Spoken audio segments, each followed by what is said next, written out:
নাও খাও।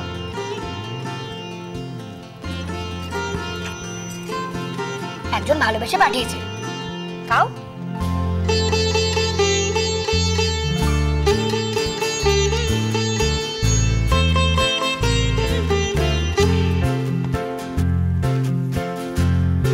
এমনিতে নিশিত দাদার মতন মানুষ হয় না, শুধু একটাই দোষ, ভীষণ লাজুক, মুখ ফুটে কিছুই বলতে পারে না। কিন্তু আমার চোখকে ফাঁকি দেবে কি করে জানো? আমি নিশিত দাদার মনের কথা ঠিক বুঝতে পারি।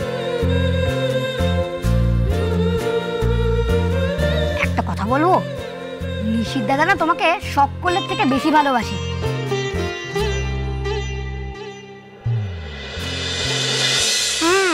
যা ভেবেছি তাই। কি রে, হ্যাঁ বকবক করে করে আমার বড় বৌদির মাথাটা খাচ্ছিস তো? মোটেও না, আমাকে নিশিত দাদা পাঠিয়েছে। ফের মিথ্যে কথা।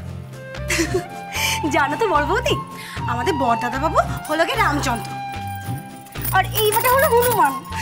সে তুমি যাই বলো না কেন, এই হনুমান রামচন্দ্রের দেওয়া জিলিপিটা সীতামাকে দিতে এসেছিল। আমার ডিউটি শেষ, এবার তোমার কাজ হলো এই জিলিপিটা বড় বৌদিকে খাইয়ে দেওয়া। দেখো আবার জিলিপিটা নিজে খেয়ে ফেলো না। তবে রে ভীষণ ন্যাওটা গো বড়দাদা বাবু। আর হবে নাই বা কেন? এই ছোটুকে স্কুলে ভর্তি করা থেকে ওর খরচাপাতি না সব একা হাতে সামলায় গো। সত্যি বড় বৌদি, অনেক কপাল গুনে না এমন স্বামী পেয়েছো।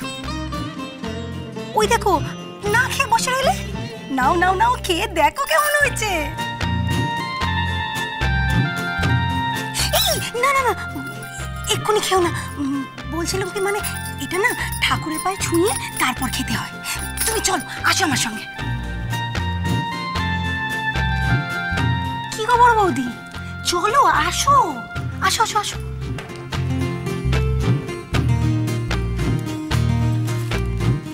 আসো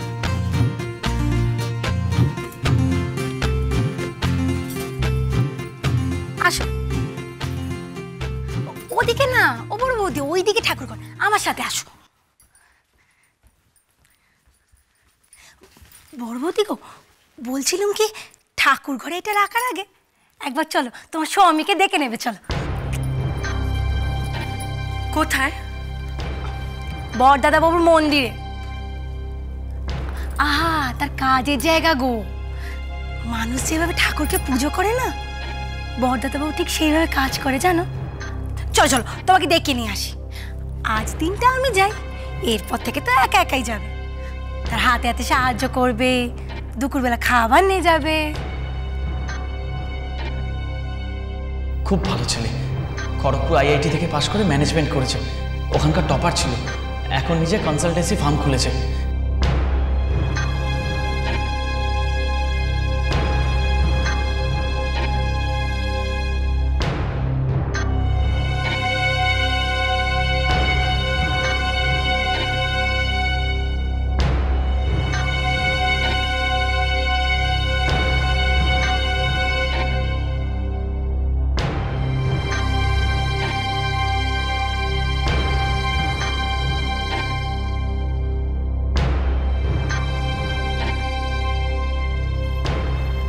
বড় বৌমা,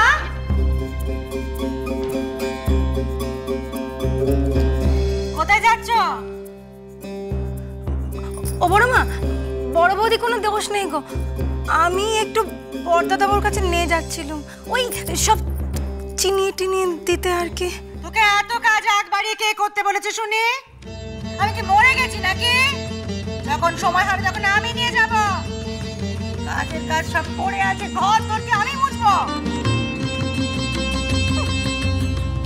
আপুর বেলায় নিয়ে ঘর সারা জন্ম জ্বলে মর। আর তোমারও বা কি আক্কেল শুনি? ও বললো ওর সঙ্গে তুমি ছুটলে, আমাকে জিজ্ঞেস করার প্রয়োজনটা মনে করলে না। এদিকে দাঁড়া।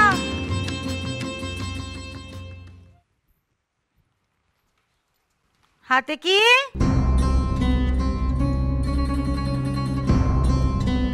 জিলিপি। তাই ছোটু তোমার ঘরের দিকে যাচ্ছিল। তেমন ভাঙা ভাঙা কেন? বউয়ের জন্য পাঠিয়েছে, ভালো জিনিস পাঠাতে পারিনি? মুখে দেওয়া হয়েছে? তোকে কি বাপের বাড়ি থেকে কিচ্ছু শিখিয়ে পাঠাইনি? হ্যাঁ, স্বামী পেট তোমার দিল, তুমি সেটা মুখে দাওনি। ঠাকুরের পায়ে ছুঁয়ে মুখে দেবে, যাও। আর শোনো, খুব তাড়াতাড়ি গোছ গাছ সব সারবে, বুঝলে? তোমার বাপের বাড়ি ট্রেন তো নয় তোমার জন্য দাঁড়িয়ে থাকবে। মীর কাণ্ড দেখো, দাঁড়িয়ে রইলে কেন, যাও। জ্বর হলে এটা, সর্দি কাশি এটা নিলেই হবে।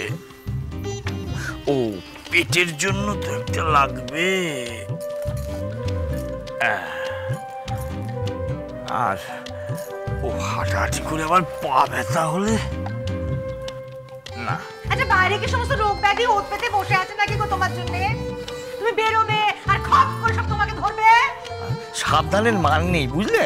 হ্যাঁ, সবচেয়ে আগে তো কোমরে ব্যথা হবে তোমার। হ্যাঁ, বেশি মুখ নেড়ো না। হ্যাঁ, আমি আর যাই হয় তাই হয়, তোমার মতো পেট রোগা নয়, বুঝেছো? আর এই সমস্ত বাক্স একটা সব নিজে হাতে বইবে। যদি আমার হাতে কিছু দিয়েছো। তুমি বইবে কেন? লোকে কি বলে, স্ত্রী হলো অর্ধাঙ্গিনী, দুজনে একসাথে কাঁধে কাঁধ মিলিয়ে। তো কাঁধে কাঁধ মিলিয়ে তো সংসারের জল টানছি, তাতে তো কাঁধ আমার নুয়ে গেল। মা, এগুলো কোথায় রাখবো গো? এই যে তোমার জিনিসপত্রগুলো কোথায় আছে বলো? এত গয়নাগাটি নিয়ে কি করবো এখন? আসলে ব্যাংক বন্ধ ছিল, তাই ভল্টে রাখতে পারলাম না। এতদিন বাড়ি ফাঁকা থাকবে তো, আর আমি সারাদিন দোকানে থাকবো, দেবল সময়রা কলেজে। দিনকাল যা পড়েছে, এই তো কদিন আগে দত্তদের বাড়িতে কি ভয়াবহ ডাকাতি হলো বলো তো। তুমি এগুলো না সময় করে নিয়ে যাও। তো দিনকাল খারাপ পড়েছে বলে কি মানুষ গয়না নিয়ে রাস্তায় রাস্তায় ঘুরবে নাকি রে? আর যারা বাড়ি বই আসবে ডাকাতি করতে, তারা তো রাস্তা না গোল কেটেও সব নিতে পারে। আমি বলি কি, অত চিন্তার কারণ নেই, বুঝলে? আমি বরং থেকে যাই। তোমাকে আর কষ্ট করতে হবে না গো, খালি না যাওয়া তাল। তুমি যাবে, মেজো বৌমা থাকবে। মেজো বৌমা তো সেরকম কোনো কাজ নেই, নিশিত যাচ্ছে, বড় বৌমা যাচ্ছে, তুই বল মেজো বৌমা থাকবে এখানে। মা, আমি কি করে বলি বলো তো এখন? ও সকাল থেকে সেজে গুজে তৈরি হয়ে আছে এই পুজো দিতে আয় বলে। আমার কথা কি আর এখন শুনবে ও? তোর কথাটা বলতে একটু লজ্জা হলো না রে? হ্যাঁ, বিয়ে করা বউ তোর কথা শুনবে না? কেমন পুরুষ মানুষ তুই? চল আমার সঙ্গে চল, দেখি কেমন কথা না শুনে রে। আর এদিকে আয়। মা, আমি তৈরি, আপনি বললেই বেরোবো। তোমায় যেতে হবে না বাচ্চা, তুমি থাকছো। কেন মা, আমি আবার কি ভুল করলাম? তোমার ভুলের ফিরিয়ে দিতে গেলে তো চিন্তায় উঠবার সময় হয়ে যাবে। সে কথা থাক, বাড়ি ফাঁকা থাকতে তুমি বাড়িতে থাকছো, গয়না গাটিগুলো সমস্ত যত্ন করে তুলে রাখবে। ও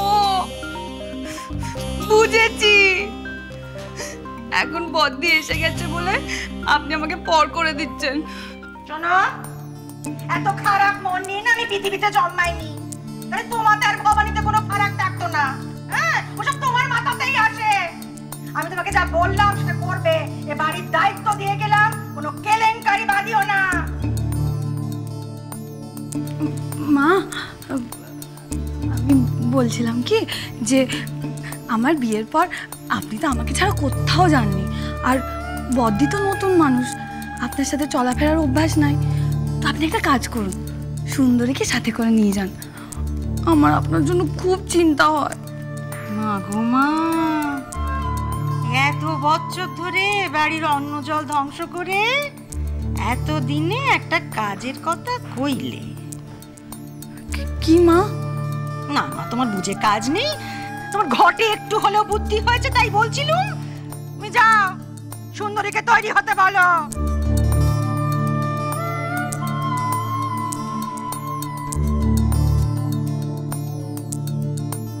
আমার বাবা মায়েরও একটা স্বপ্ন ছিল, আমিও চেয়েছিলাম তাদের স্বপ্ন পূরণ করতে। ওই দেখো দেখো, ওই যে